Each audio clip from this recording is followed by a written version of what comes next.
Bonjour, Sullivan Jousse, conseiller municipal de la ville de Sevran. On se connaît maintenant depuis un certain temps parce que pour rappel des faits, vous étiez une habitante du 8 rue Pierre-Brossolette à Sevran, dans le quartier Rougemont, un logement communal donc qui appartenait à la ville de Sevran.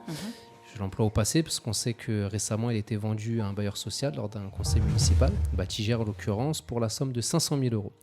Alors vous étiez résidente de cet appartement et non pas que nous aimions vivre dans le passé, mais nous découvrons de nouveaux éléments au fur et à mesure du temps concernant ce dossier du 8 rue Pierre-Brossolette qui a fait quand même couler pas mal d'encre à l'époque.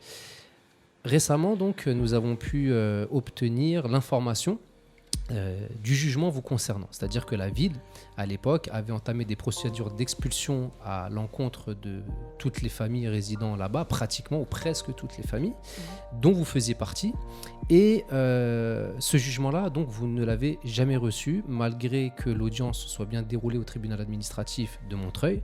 Vous n'aviez pas pu être présente parce que vous étiez tombé en panne, mais nous avions pu être présents ce jour-là à l'audience.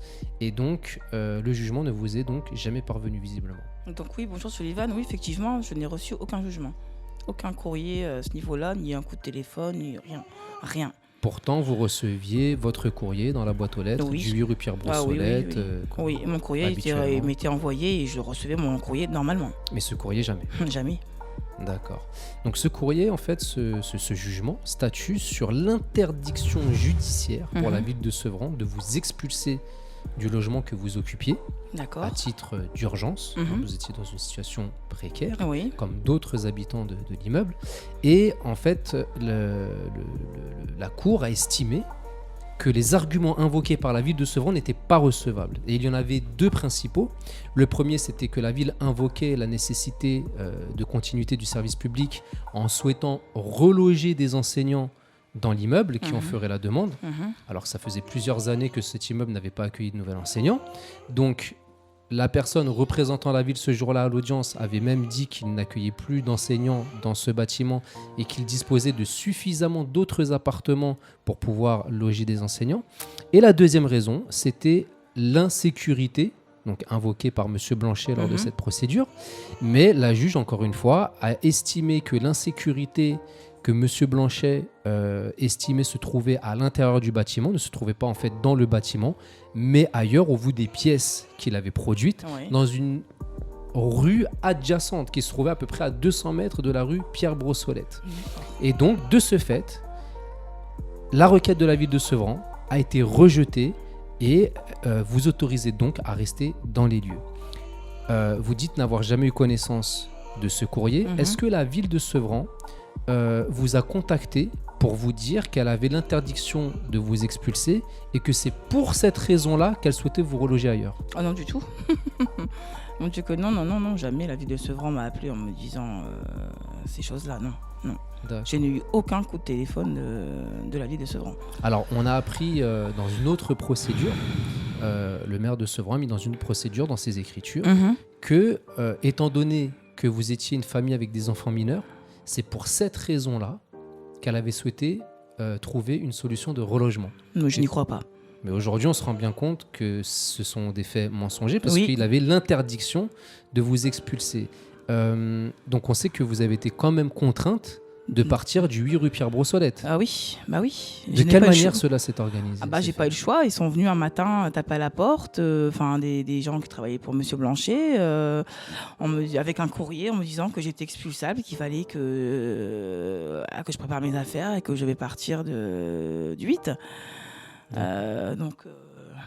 Alors, on est tombé un peu sur... Alors, une petite précision, c'est que les agents, on va dire, de l'administration sont soumis à la volonté politique du maire. Oui. Donc, c'est pas eux qu'on vise directement, non, mais c'est bien l'ordre politique donné par le maire et éventuellement ces élus qui étaient complices à l'époque de cela.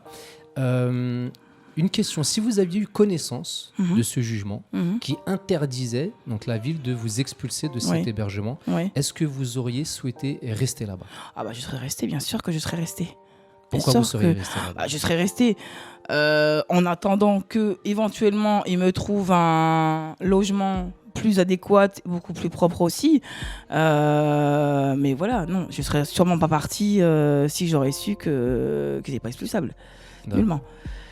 Sachant qu'en plus, vos enfants étaient scolarisés dans l'école juste à côté Juste du à côté. bâtiment. Ma fille était scolarisée à l'école juste à côté. Ça s'est passé au mois d'octobre, donc on va dire 1 mois et demi après la rentrée. Exactement. 2 mois, pas plus de 2 mois après la rentrée. Oui. Elle a dû donc changer d'établissement scolaire. Elle a dû changer d'établissement scolaire. Ça n'a pas été trop dur pour... Si, bien sûr, ça a eu un impact. Hein, et beaucoup de...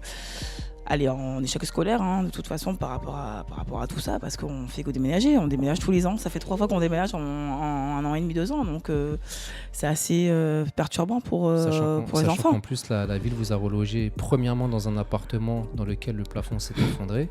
Oui. Une partie du plafond s'est effondrée au bout de quelques jours. Une semaine. Parce que je suis arrivée le 21 octobre... 24 rue Gabriel, et le 28 octobre, le plafond de la cuisine et de la chambre de ma fille s'est effondré. Donc, on se demande. En plus, ensuite, la ville a dû récupérer ce bâtiment pour agrandir l'établissement scolaire là-bas. Vous a relogé maintenant à Villa-des-Prés. Vous avez connu encore de nouveaux déboires avec des excréments, de l'urine qui sont remontés, qui ont débordé des toilettes, qui ont inondé une partie de l'appartement. C'est ça, oui. Enfin, j'ai dû faire appel à 5 reprises, hein, quand même. Hein. Alors aujourd'hui, on a entendu que c'était réglé. Voilà, à l'heure actuelle, c'est réglé, mais plusieurs récidives. Ouais, on a eu 5 fois, j'ai dû faire appel, donc c'est un peu... c'est pénible. Alors c'est vrai que le 8 rue Pierre-Brossolette, c'était pas super, il y avait de la moisissure dans une des chambres, etc. Mais par contre, c'était quand même mieux que là où ils vous ont mis. Oui, bien sûr, oui. Mais au 8 rue Pierre-Brossolette, mes plafonds ne se sont jamais effondrés sur la tête, donc voilà. Et en sachant que... qu'au 24 rue Gabriel, personne n'est venu sécuriser mes plafonds, ni réparer les plafonds. Les plafonds ont été refaits par mes frais. À vos frais. À mes frais. Bon, voilà. Enfin, je veux dire, au bout d'un moment, il faut que la ville se réveille, il faut que le maire se réveille un petit peu. Comment vous expliqueriez que vous n'avez pas reçu le courrier et que la ville ne vous ait pas fait part de cette décision judiciaire ? Si vous avez une explication. Quelle explication je pourrais vous donner ? Je pense qu'il y a beaucoup de mensonges dans cette commune. Je pense que M. Blanchet ment beaucoup. Et je pense qu'il savait très bien qu'il était en tort. Donc je pense que c'est pour ça que je n'ai pas reçu de courrier. D'accord. Parce qu'il savait que potentiellement... Il savait très bien. Les habitants allaient rester dans le bâtiment. Bien sûr. Ce qui aurait empêché de le récupérer pour pouvoir le vendre par Exactement. Et c'est très bien qu'on ne peut pas expulser, que ce soit moi ou d'autres familles qui étaient au Pierre-Brossolette. Comme ça ne se fait pas. Alors, sachant qu'il a quand même obtenu par des propos et des arguments mensongers, l'expulsion d'autres familles. Bah oui. Mais si on suit le raisonnement juridique qui concerne votre dossier, sachant que c'était des copier-coller à chaque fois, il faisait ne changer que les noms et les numéros d'appartement, on va dire que la Cour, une fois qu'elle a été alertée sur ces propos mensongers, a bien statué sur l'interdiction. C'est ça. De vous expulser. Donc logiquement, toutes les autres familles qui ont été expulsées n'auraient pas dû être expulsées. Ce qui constitue un énorme préjudice pour ces familles, parce que certaines se sont retrouvées à la rue, ça fait 2 ans maintenant. Oui. Le préjudice est énorme. Oui. Donc, et comme le dit la loi française, tout préjudice subi doit être réparé. Oui. Mais vous concernant, il y a quand même un préjudice aussi, parce que vous avez été contrainte de quitter les lieux pour vous retrouver dans 2 autres appartements avec son lot de problématiques également. Exactement. Avec une instabilité au niveau de la scolarité de vos enfants. C'est ça. Est-ce que vous aimeriez, à un moment donné, que la ville puisse discuter avec vous pour trouver des solutions à la réparation du préjudice qui vous est fait ? Bien sûr. Ah oui. Je pense qu'il faut assumer ses responsabilités et assumer ses erreurs et les mensonges qui ont été faits sur ce dossier-là, oui. Sachant que M. Blanchet a également menti au sein du conseil municipal, et je le dis en toute affirmation, il n'y a aucun souci là-dessus, parce que nous avons toute la matérialité des faits aujourd'hui, parce que au sein du conseil, il a dit qu'il vous avait relogé parce que vous aviez des enfants. Il n'a jamais parlé de cette décision judiciaire qui l'interdisait de vous expulser. Et si un accord n'est pas trouvé avec la municipalité pour pouvoir éventuellement vous indemniser sur le préjudice, est-ce que vous envisageriez de saisir les juridictions compétentes pour obtenir cette réparation ? Oui. Ah bah oui, bien sûr. Je pense qu'il faut que ce monsieur paye.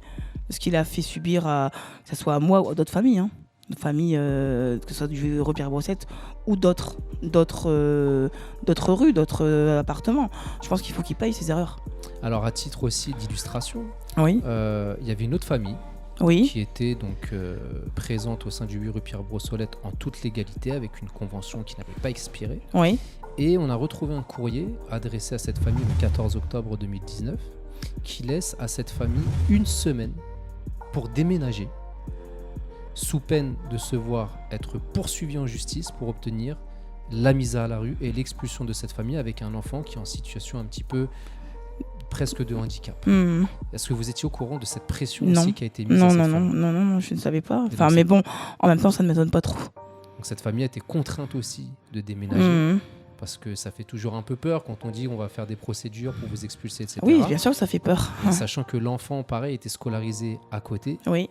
Et que le déménagement était très, très, très difficile et très compliqué à gérer aussi pour cette famille. Parce que c'est encore de l'instabilité. C'est ça, exactement. Provoquée au sein de la cellule familiale, ce qui constitue encore une fois un préjudice assez considérable. Oui, c'est ça, exactement. Oui, parce que je connais très bien cette famille et oui, c'est vrai que ça a été très, très compliqué pour eux aussi. Et je pense qu'il faut vraiment faire quelque chose pour ce qui s'est passé pour nous dans ce bâtiment-là, parce que je trouve que c'est vraiment inadmissible de faire ça des familles quand même. Donc le temps nous démontre aujourd'hui que tout ce que nous dénoncions à l'époque, comme propos et arguments mensongers pour obtenir l'expulsion de toutes ces familles, toutes nos revendications se sont avérées être exactes. Parce qu'on dénonçait qu'en fait, ils ne voulaient pas reloger des enseignants, mais bien vendre le bâtiment, que logiquement, ils n'avaient pas l'autorisation de vous expulser parce que vous êtes des personnes en situation d'urgence, en situation de précarité sociale et qu'il y a un cadre légal qui encadre ça, ce qui a été confirmé par la justice. Donc en fait, au fur et à mesure du temps, nous voyons bien que toutes nos revendications de l'époque se sont trouvées être justes et pertinentes. Bien sûr, tout est fondé là-dessus, c'est sûr. Et comment vous, une petite dernière question comme ça, mais comment vous expliqueriez qu'un maire d'une ville, qui en est le premier magistrat, qui a quand même l'obligation de respecter le droit de ses administrés, et notamment le premier qui est le droit à la sûreté, c'est-à-dire de préserver l'intégrité physique et psychologique de l'ensemble des Sevranais. Comment vous expliquez, si vous avez une explication à donner, d'avoir un tel comportement, de tels agissements, et de s'en prendre non pas à la pauvreté, mais aux pauvres, parce que l'abbé Pierre disait il ne faut pas faire la guerre aux pauvres, mais à la pauvreté. Et là, on a vraiment l'impression, et même l'intime conviction qu'aujourd'hui, à certains moments, M. Blanchet fait plus la guerre aux pauvres. Oui, je pense qu'il fait. Oui, je pense que M. Blanchet fait la guerre aux pauvres, et je pense qu'il n'a aucune morale et qu'il n'a pas du tout de cœur. Quand on est maire d'une ville, on doit être là pour ses citoyens, les aider, les recevoir. Je sais pas. Enfin, je ne comprends pas sa façon de travailler. Je pense qu'il n'a rien fait. Depuis 2019, vous l'avez rencontré, M. Jamais. Pourtant, j'ai voulu. J'ai voulu maintes et maintes fois. Donc avec tout ce qui s'est passé, ouais. J'ai vous jamais accordé un entretien. Non, j'ai voulu maintes et maintes fois le voir. Je suis allée à son cabinet pour le rencontrer, mais Monsieur le maire n'a pas le temps. Monsieur le maire est débordé, donc jamais je n'ai pu le rencontrer. Pourtant, actuellement, il est en campagne. On le voit à la sortie des écoles, distribuer des tracts, aller au marché le samedi. Comme par hasard, oui. Là, il y a du temps. Là, il y a du temps, bien sûr. D'accord. Donc voilà. Donc je pense vraiment qu'il faut faire un réel travail sur ce monsieur. Et qu'il quitte ses fonctions, parce que je pense qu'il n'a rien à faire en tant que maire. Surtout les Sevranais, je pense qu'ils ont besoin d'un soutien de leur maire. Normalement, c'est comme ça que ça se passe. Mais les citoyens de Sevran n'ont pas le soutien de ce maire-là. Donc il faut vraiment faire quelque chose. Et je pense qu'il faut vraiment qu'il soit très bien puni par la justice pour ce qu'il fait subir aux familles. En tout cas, ce qui est quand même assez rassurant, c'est de voir que un juge a statué sur l'interdiction, malgré tout ce qui avait pu être avancé comme argument par la ville de Sevran, et ce qui nous fait quand même croire qu'il y a encore des personnes au sein des institutions judiciaires qui font très bien et très correctement leur travail. Heureusement et ça nous permet d'entretenir cette lueur d'espoir et de faire en sorte que l'ensemble des Sevranais et même des personnes qui vivent dans des territoires un petit peu sensibles ne soient pas systématiquement confrontés à un plafond de verre lorsqu'ils essayent de faire appliquer la loi à leur endroit. Parce que bien souvent, on rencontre des personnes qui disent « nous, on demande de respecter les valeurs de la République », mais lorsqu'on est victime de certaines infractions de la part de personnes qui sont aux responsabilités, nous essayons de faire valoir nos droits et on se rend compte que généralement ça bloque. Et là, en l'occurrence, cet acteur judiciaire a fait en sorte que ce plafond de verre soit brisé, ce qui permet d'entrevoir quand même, comme je le disais, une lueur d'espoir, parce que nous avons alerté aussi nous-mêmes les autorités judiciaires sur ces éléments, parce que nous avons essayé de prendre notre tâche et de prendre contact avec M. Blanchet également sur ce sujet-là, mais c'est très compliqué parce qu'il y a un hermétisme à toute communication sur ces éléments.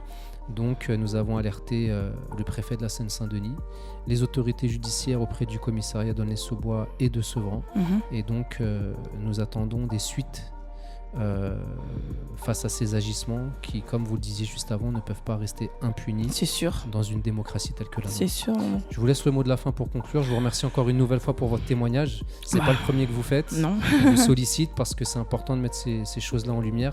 On vous remercie encore, on vous souhaite beaucoup de courage. On suit votre dossier à la lettre, de toute façon, pas à pas, en espérant que l'issue favorable sera trouvée très prochainement.